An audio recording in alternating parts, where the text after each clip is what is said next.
pH est une grandeur sans unité. Il se mesure avec du papier pH ou un pH-mètre. Le pH-mètre est un appareil électronique qu'il faut étalonner avec des solutions de pH connues. Il suffit ensuite de le tremper dans la solution à tester pour qu'il affiche la valeur du pH. Pour mesurer avec le papier pH, il suffit de verser une goutte de solution à tester sur un petit morceau de ce papier pH. Il va changer de couleur en fonction de la valeur de ce pH. Une échelle de teinte permet d'associer à cette couleur la valeur recherchée. Par exemple, le pH de ce vinaigre vaut 3. Le pH n'a donc pas d'unité.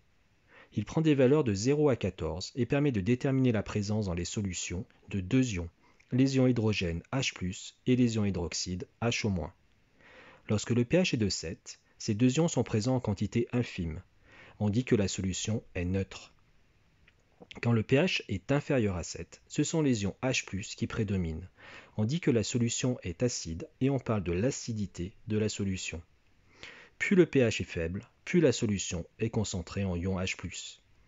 Le terme acide correspond à notre ressenti en termes de goût. Le jus de citron est perçu comme acide et son pH est bien inférieur à 7. C'est la même chose pour le vinaigre. Quand le pH est supérieur à 7, ce sont les ions HO- qui prédominent. On dit que la solution est basique et on parle de la basicité de la solution. Plus le pH est grand, plus la solution est concentrée en ions HO-.